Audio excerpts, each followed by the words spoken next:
Hey everyone, this is NitrousCorolla at you. Coming at you from, well, the Mustang today, not in the Corolla. I guess today I'm going to talk about old Big Barda, the greatest warrior of Apokolips. Now that name can be a little tricky. The greatest warrior, I mean, to me, the greatest warrior is going to be someone who can hit really hard. That's what a warrior does, in my opinion, but nonetheless, she is a really good character. I will say that right now. She is worth the upgrades and everything. She's kind of a tank, you could say. I mean, she can be a beast. She can take some hits and just keep on trucking. She's a good taunter. I guess we'll get started with her powers. First one is Planet Breaker. It does damage to an enemy, and you can gain 2 stamina ups. And the legendary for this is 90% additional damage if Big Barda is taunting. And I'll just go ahead and tell you now, she'll usually be taunting. Yeah, she's usually going to be taunting. Alright, so that upgrade can be up there if that's what you're needing. Let's see, her second ability is Strength of the New Gods, and she gains taunt, apply up to 5 stamina ups to all allies, and up to 15% turn meter to all allies. The legendary on this, also gain 6 mins. I personally went with that one to be my first, just because she's going to be taunting quite a bit, and the 6 mins makes her a little bit, it doesn't make her a little bit, makes her a lot more of a tank, being able to get those 6 mins, and she can be overhealed quite a bit with this legendary. And if you're worried about Wonder Girl, well, she's already going to be on Wonder Girl's radar and whipping your whole team, so that's why I went ahead and went with the 6 mins, because she's going to be triggering Wonder Girl quite often. Her third ability is Aerial Smash. Damage to an enemy, 35% chance to stun. The legendary on this is plus 5% additional chance to stun per stamina up that's on her. And like I said, she's going to have a decent amount of stamina ups, so that one could be, or is, a good upgrade. You're basically guaranteeing she's going to stun somebody, because she's going to have so many stamina ups. The only reason I haven't went with it yet is because I'm not worried about stun teams. If that's what you want, if you like your, you got a bunch of stun comps, but you just kind of need like a tank for your stun team, there you go. She can definitely dish that out, so that would be higher up on your list. Her fourth ability is Blessing of New Genesis. It's a passive.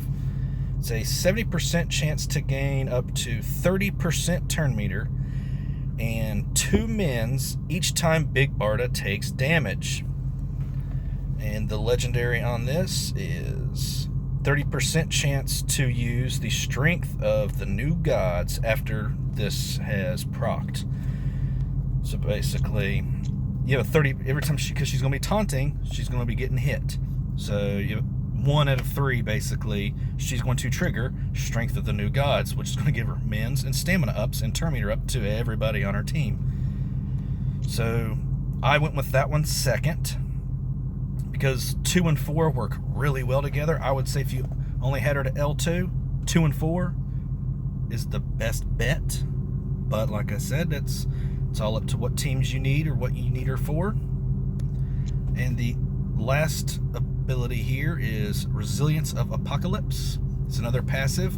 At the beginning of each enemy turn, she has a 33, so it can be up to a 40% chance to gain death immunity if she has 5+ stamina ups. Well, she's probably going to have those stamina ups. Just the only issue is, well, nothing really. She has a 1/3 chance of getting death immunity.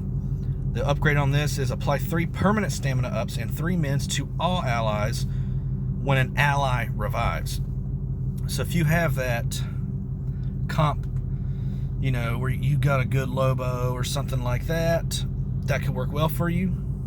or someone basically keeps reviving over and over and over, like I said, like Lobo, which is a pain. Besides that, I mean, I would find this one to be dead last to get.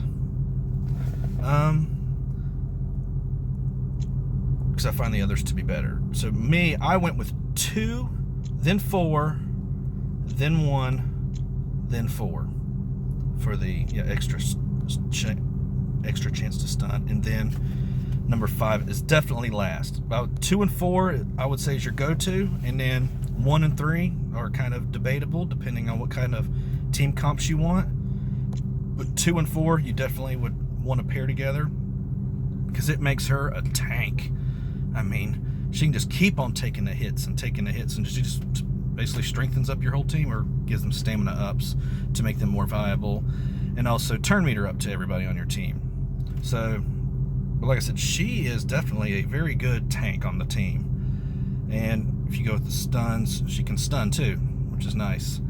Besides that, Big Barda is definitely worth your time and effort. Let me tell you, she's an awesome tank. And she can be paired well with really just about anybody. I mean, if you want someone who just needs a couple extra turns to get, going or whatever, she works really well. I like her.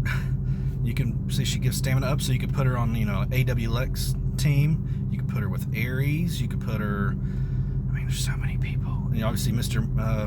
Miracle here, one of his is, 100% chance to call assist if he puts that, ability on Big Barda. Besides that, I mean, I feel like she can really work with about any team. She doesn't have to be on a stun team. She doesn't have to be on this team or that team. She can be a tank on pretty much any team, which is nice to have. Besides that, I mean, like I said, she's definitely well worth the investment. She's pretty awesome. Besides that, NitrousCorolla is out, and y'all have a good one.